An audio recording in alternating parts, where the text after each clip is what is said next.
What's going on, guys? Welcome back to another video. In today's video we're going to be taking a look at this Ancel X7 Diagnostic Scan Tool.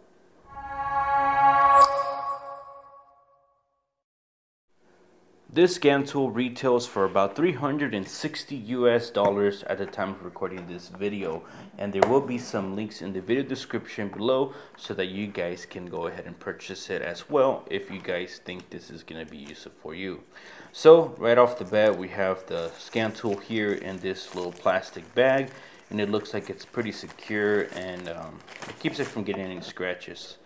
Go ahead and put this off to the side. So right here we have the manual in case you want to read it and get familiar with the scan tool itself. We also have some cables in this bag.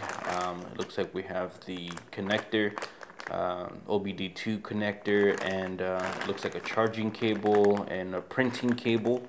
So we'll go ahead and set these guys off to the side. It does have a small little block here that it comes with so that you guys can charge the actual device with.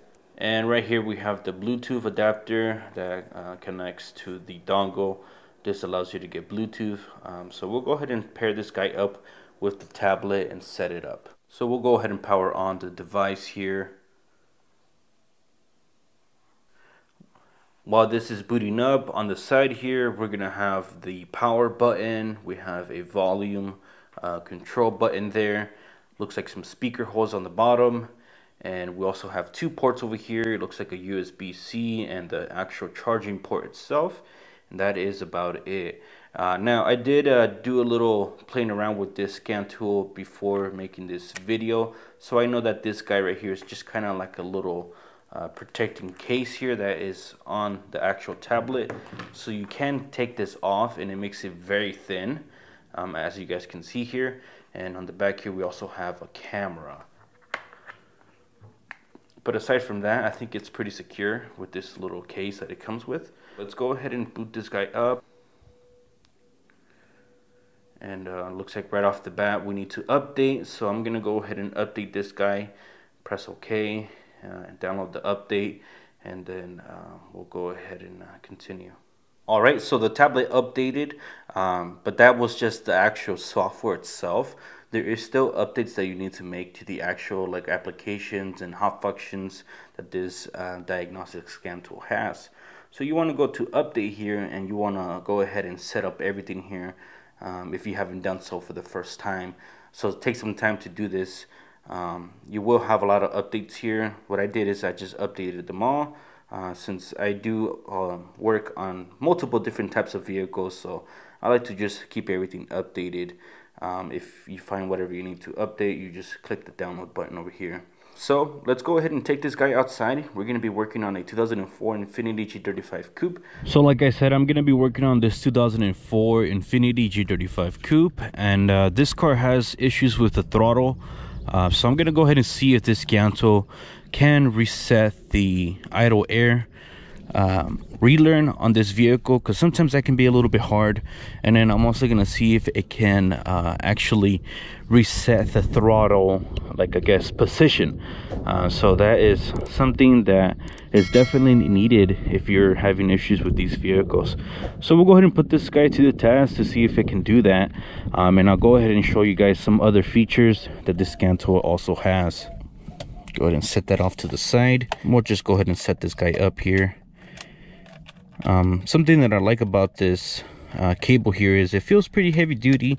This is not the first scan tool that I've looked at, so I know a thing or two about these guys. And this cable is pretty thick and it feels pretty heavy duty. So I'm gonna go ahead and just plug this guy up here to the OBD port. So like I said, I've been using the scan tool for a bit. This is actually not the first day that I've taken it out. You can already see that I've kind of downloaded some things here, so like YouTube, Chrome.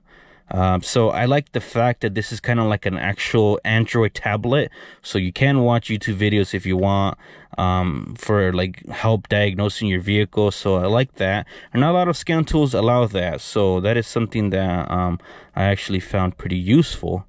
So let's go ahead and go back and we'll go ahead and launch the Ancel application here in the middle. And when you open it up and you have everything connected, like the OBD2 port, it will click like that to let you know that it's connected to it. And it lets you here know on the right hand side that there is 13.1 volts on the actual car battery. So we're gonna go ahead and turn the vehicle on and see if we can show you guys some features. And as you guys can see here on this vehicle, we have a few lights on the gauge cluster. Airbag light, VDC, slip light, engine light is on. So yeah, definitely this car has some issues. The first thing that I'm gonna do is go ahead and launch the diagnosis menu here, and this is just kind of how your overall interface is gonna look. On the top right here we have VIN, so that you can auto detect the VIN or the make and model that you're working on. You can also go ahead and click the tab here on the left so that you can categorize, I guess, what vehicle you're working in. This is an Infiniti, and it tells you here if it's a version 23.30, version 20.2. I'm not exactly sure what version this vehicle uses, so I'm gonna go ahead and use the VIN auto detect and see if it connects to the ECU.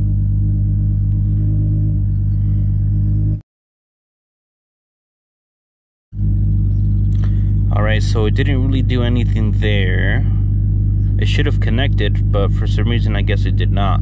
And this is not the first time this has happened when I'm using the scan tool. Sometimes it just won't auto detect. So that, in my opinion, is actually a pretty big downside, because it's when you're working on vehicles, it's about time and it's about how quickly you can get a job done. And I feel like when you're diagnosing stuff, this can definitely be frustrating. Especially if you gotta, you know, connect to each vehicle manually like how I'm doing here. So I'm gonna go ahead and do vehicle selection, and we'll go ahead and do North America market and United States. This is how you connect to it manually. And we have an Infiniti G35 Coupe, and it's a CV35. So we're gonna go ahead and put the year 2004, and let's just do a quick test. Let's see what that does. Quick test, and it's scanning for codes.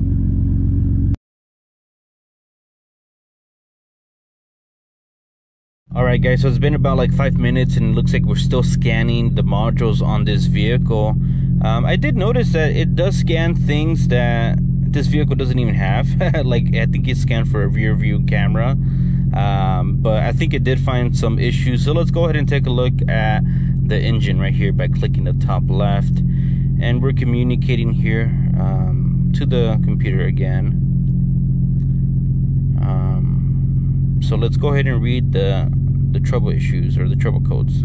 So right here we have a few codes. So it has a mass airflow sensor issue. It has the it looks like the throttle position sensor. It has a few of those codes, and it has an idle air sensor circuit. So it definitely has a few codes, right? That's why I'm working on this vehicle, is because it does have a few issues. So let's go ahead and first clear the codes, because I don't think these are all gonna come back. But first, let me go ahead and take a screenshot of these, just in case we don't find them ever again, or whatever the case may be. You can either take a screenshot here in the middle, or take a printout of the actual page. So this is like a little diagnostic report that it does by selecting the printer icon, and it gives you a little snapshot of the trouble codes. All right, so that's pretty neat. We'll go back, and I'm gonna go ahead and clear the codes, clear the troubled codes, and yes, are we sure? Okay, the car started running a little bit better, and I think we have throttle response now. But I know that it's not gonna stay fixed, because I know that this car has like an electrical issue or something. So I think we might need to look further into that problem. All right, so that's the engine, and right now it looks like the trouble codes went away. It doesn't have any codes for the engine, but it does have an ABS code. So let's go into ABS module and see what it finds.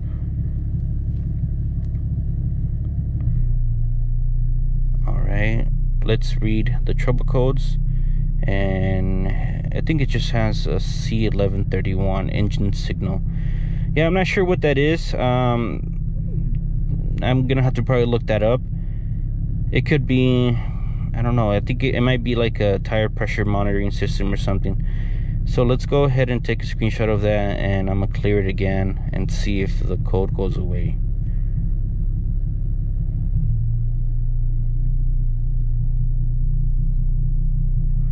All right, it says it successfully went away, and I think it did. So clear that, and we have a body control module issue as well, so let's look into that. So we're in the body control module, and in here you can do a lot of things. A lot of the things that you can do in this screen here is basically look at live data.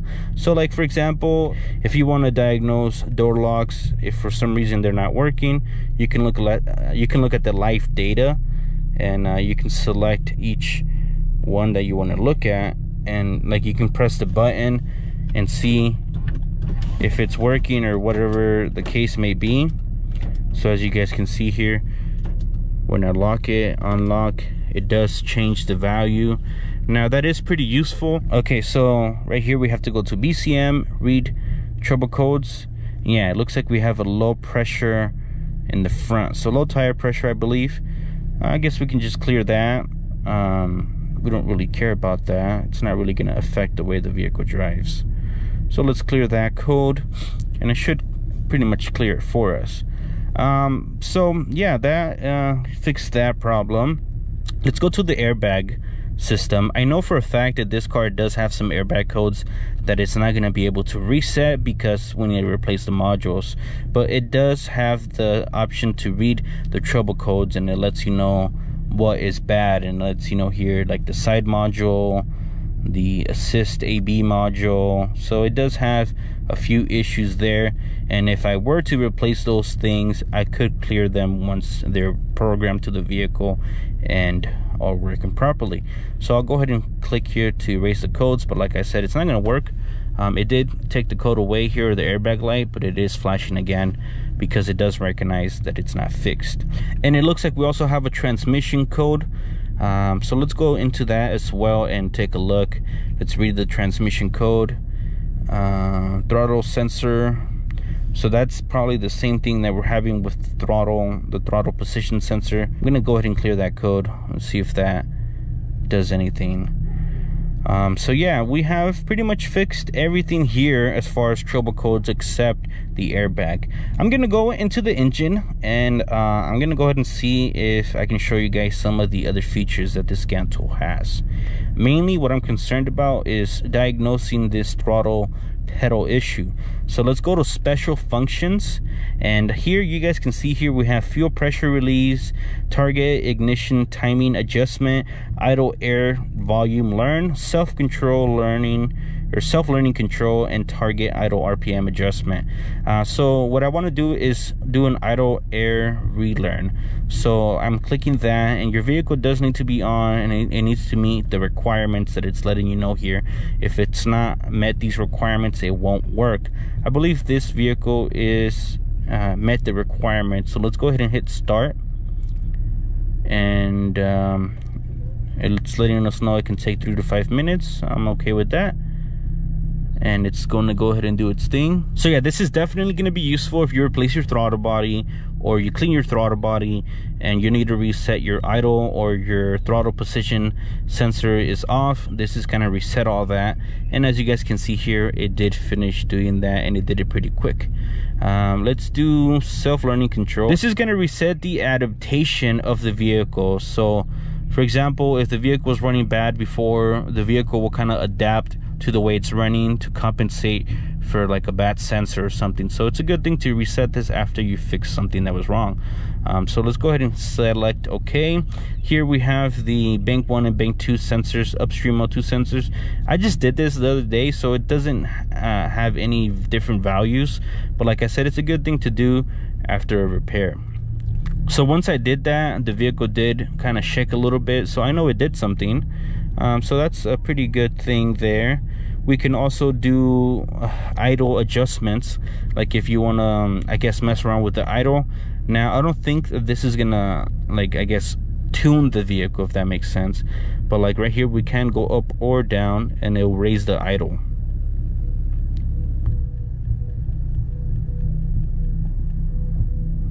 It should raise it. All right, so we're at 750 now. I can hit update. But like I said, I don't think it's gonna keep it at that idle.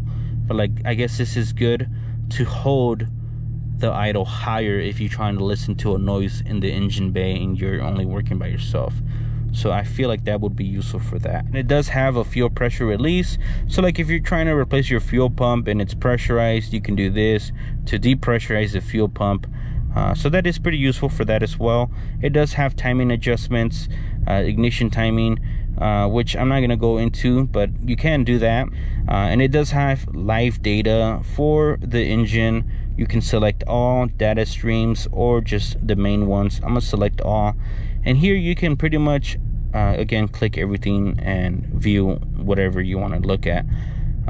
So it does have a lot of information. It does have little graphs that you can select as well. If you don't like the way something looks, you can unselect it.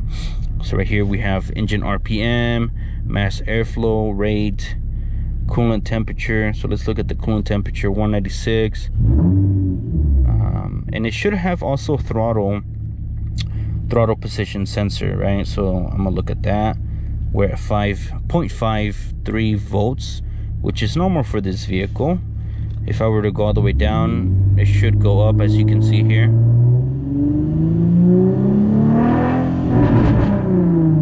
So that is working as it should. So lots of information here to help you diagnose your vehicle. Let's look at transmission again to see if we can look at transmission sensors. I don't know if this scan tool can actually control sensors. I think it's more of viewing data and you diagnosing the vehicle with that data, if that makes sense. So yeah, it's more like just reading the data. But that also helps, like if you want to figure out like certain issues with the vehicle, that is also very helpful. Like it does have the solenoid information here, like the values of it, voltage, pressure. It tells you if they're on or off, but you can't physically turn them on or off, if that makes sense. So now that we've looked at the diagnosis side of the scan tool, let's go ahead and look at the hot functions. This is things that you want to adjust. For example, like you want to reset your throttle position, your steering angle, stuff like that. This is where you would go to do that. You can also do an oil reset, oil life reset if the vehicle supports it. This vehicle is 2004, so it doesn't even have that maintenance on the software. You can reset your steering angle sensor. I already did that off camera and it actually worked, and I'm pretty surprised that it does work, because I have a $1,300 scan tool that does not work when resetting steering angle sensor. So I'm pretty surprised that it was able to do that, and I'm pretty happy that it did that. And it does do keys. I did already mention that it does do keys, but this is not going to be like your main go-to scan tool if you want to program keys or you want to start getting into that trait. I don't think this is the tool for you if that's what you want. But it does have little different things here, like you can read the pin code of the ECU. So that's the 5-pin digit code that you need when you are trying to program a new key. So that technically should be able to program a new key. I just don't want to do it because I don't want to mess anything up. But you know what? Let's go ahead and program a key. Let's see if we can. Manual select. Okay, let's go ahead and select auto scan to see if it can figure out what vehicle this is.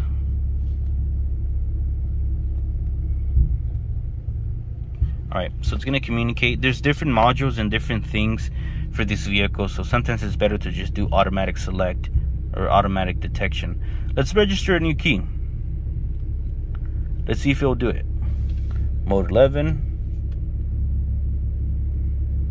I think I'm gonna probably have to turn off the car.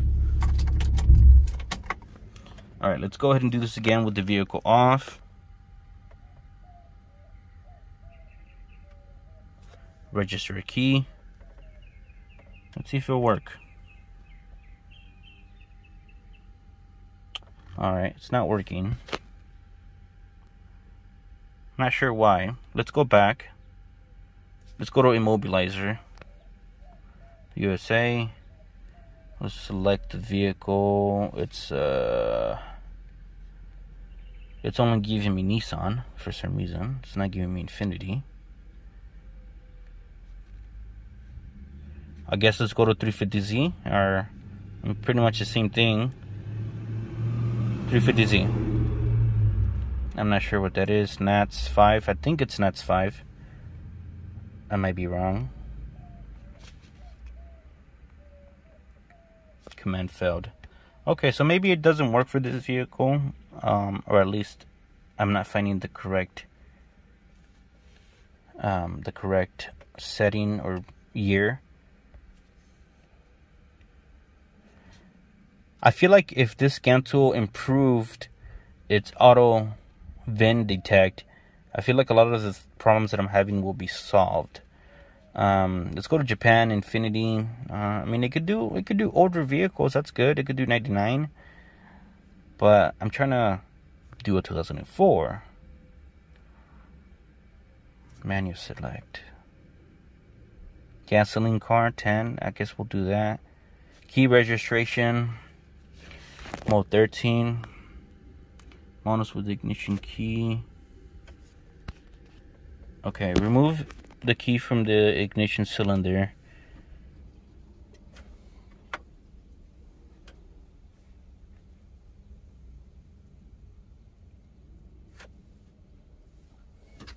I mean, it says it did it. I'm not sure how accurate that is because this is the original key. But like I said, this is not going to be a high-end key programmer. If you do a lot of key programming, this is not going to be the scan tool for you. It does not support a lot of vehicles, like a lot of BMWs. Those are pretty hard to program. Toyota keys are kind of hard. Honda keys can be a little bit hard too. So I feel like if you're going to be doing that, you know, that type of work, this is probably the scan tool that it's not going to be able to do everything. But it will be a good starting scan tool, I guess. So overall, this scan tool is not too bad. For $360, maybe $380 with taxes, I would say go for it. I feel like I can do a decent amount of things for the money, and it's a pretty decent size scan tool. It has a nice screen. I would like for it to be a little bit brighter outdoors. This is as bright as it gets. It's not bad. I can see the screen, but I just wish it was a little bit brighter. And I'll quickly mention that the battery life on this guy is not the best.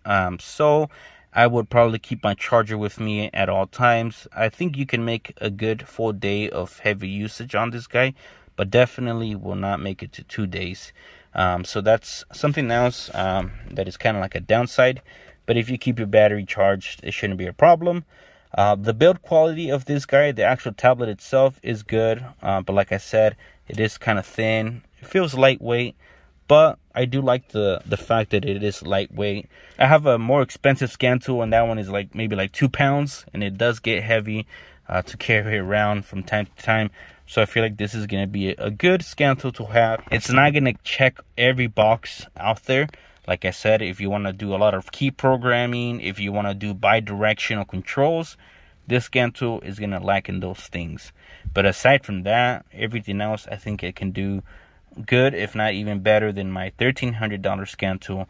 Like I said, I was able to reset the steering angle sensor. My other scan tool was not able to do that. So that's pretty much going to wrap up the end of this video. Special thanks to Ancel for sending out this review unit for me to check out. If you guys did like the video, make sure to give it a thumbs up. Consider subscribing, and if you guys are interested in buying this scan tool, I'll leave the links down in the video description so that you guys can check it out. I'll see you guys all in my next video. Peace out.